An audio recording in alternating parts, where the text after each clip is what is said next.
Εις τα ανάκτορα Αθηνών, ενώπιον της αυτού μεγαλειότητος του βασιλέως, ορκίστη υπό του Αρχιεπισκόπου Αθηνών και πάσης Ελλάδος, κυρίου Χρυσοστόμου, η νέα εθνική κυβέρνηση. Εις τα ανάκτορα προσήλθον και ορκίστησαν ο κύριος Κωνσταντίνος Κόλλιας, εισαγγελεύς του Αρείου Πάγου, ως πρόεδρος της εθνικής κυβερνήσεως. Ο αντιστράτηγος κύριος Γρηγόριος Παντιδάκης, αρχηγός του Γενικού Επιτελείου Στρατού, ως αντιπρόεδρος της κυβερνήσεως και υπουργός εθνικής αμήνης. Ο συνταγματάρχης πυροβολικού κύριος Γεώργιος Παπαδόπουλος, ως υπουργός προεδρίας κυβερνήσεως. Ο συνταγματάρχης πυροβολικού κύριος Νικόλαος Μακαρέζος, ως υπουργός συντονισμού.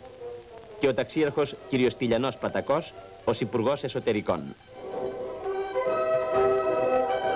Υπό την προεδρία του Πρωθυπουργού κυρίου Κωνσταντίνου Κόλλια, ευθύς μετά την ορκομοσία της νέας εθνικής κυβερνήσεως, συνήλθεν στο γραφείο του το πρώτον Υπουργικών Συμβούλιων, του οποίου μετέσχον ο αντιπρόεδρος της κυβερνήσεως και υπουργός εθνικής αμήνης αντιστράτηγος κύριος Γρηγόριος Παντιδάκης, ο υπουργός προεδρίας κυβερνήσεως συνταγματάρχης πυροβολικού κύριος Γεώργιος Παπαδόπουλος, ο υπουργός συντονισμού συνταγματάρχης κύριος Νικόλαος Μακαρέζος και ο υπουργός εσωτερικών ταξίαρχος κύριος Τηλιανός Πατακός.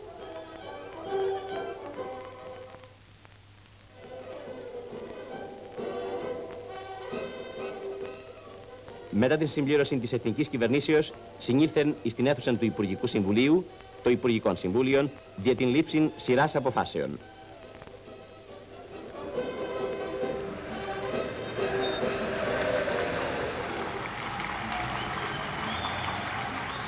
In Greece recently, there has been a wave of intellectual protest against both the government and the policies of the military-backed regime.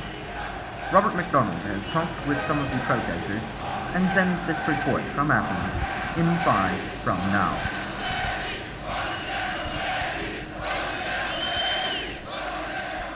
Our country, Greece, is subjected to a cruel and unworthy destiny. A heavy silence has spread over the land, where at the dawn of civilization resounded the clarions of freedom, justice, democracy, poetry, and art. It is the silence that accompanies the abolition of freedom. For 2 years now, we are expecting democracy to return to the land of its origin. But there is no sign announcing the coming of this much-desired hour. That was Anna Sinovinou, one of Greece's foremost tragic actresses. She is the latest of a string of Greek intellectuals who have raised their voices in public statements of protest against the regime of the ex-colonels. For 2 years now, the intellectual world of Greece has stagnated under stringent censorship. Censorship not only of every printed word, but of every stage play, every film, and some music considered politically inflammatory. 18 writers of the post-war generation recently signed a joint statement protesting the regime's repressive measures. Theophilus Frangopoulos, a poet, acted as spokesman for the group. There can be no intellectual freedom in the true sense of the word, as long as there is censorship, which kills the fruitful exchange of ideas and restrains free and open communication, as long as books are banned, as long as intellectuals are being persecuted for their convictions alone. Εδώ Πολυτεχνείο, εδώ Πολυτεχνείο. Σας μιλάω ραδιοφωνικό σταθμό των ελεύθερων αγωνιζόμενων φοιτητών, των ελεύθερων αγωνιζόμενων Ελλήνων. Ελληνική λαέ, συμμετοχίζονται διεθνείς. The regime, rather surprisingly, has not taken action against any of the protesters. Perhaps it is because of the stature of the man who started it all, Nobel Prize-winning poet George Seferis. It would be awkward to arrest one of the protesters without taking them all in, and to arrest Seferis would only serve to further alienate the already disenchanted international intellectual community. But neither can the regime tolerate too many more statements like that of the 69-year-old poet. He didn't confine himself simply to a plea for intellectual freedom. He called for an end to the entire regime as well. It is almost 2 years since a regime was imposed upon us, utterly contrary to the ideals for which our world and so magnificently our people fought in the last World War.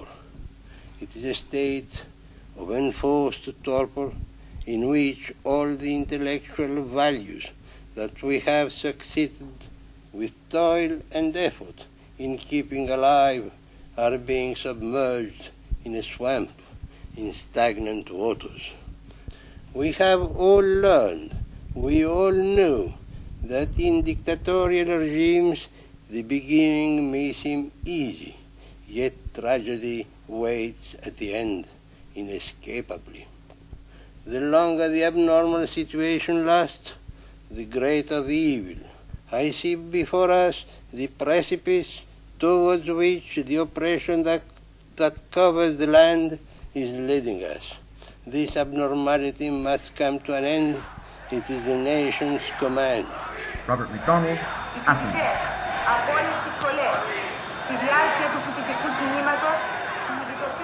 There were so many people outside supporting us, demonstrating and fighting, that our psychological condition was very good. But of course, when the tanks arrived, and I by myself, I counted 10 at one time, going along the Polytechnic, that was the first shock, I can say, because this never happened in Greece before. An officer came to one of the doors and he started speaking to a student, and he said that we had to go out, definitely. The student asked him for a couple of conditions so that when we were going out, the policemen were not going to beat us, kill us, or arrest us. So we are all gathered there, keeping one each other, and ready to go out. And suddenly, one of the tanks was very near the gate, went with speed, the gates were blew away and the columns, and those who were staying right behind the gate, they disappeared under the tank. And then there was panic. Everybody was trying to go behind, and we were falling down and running behind, trying to find a way to go out. You know, and some of us, we found a way, we went out, some others went into the buildings, and most of them were arrested because they didn't have the time to go. Others fell on the policemen were beating them with clubs, and the soldiers were running all around because they wanted to scare us more, and they were shooting, and there were blood all around, and well, that's what I saw.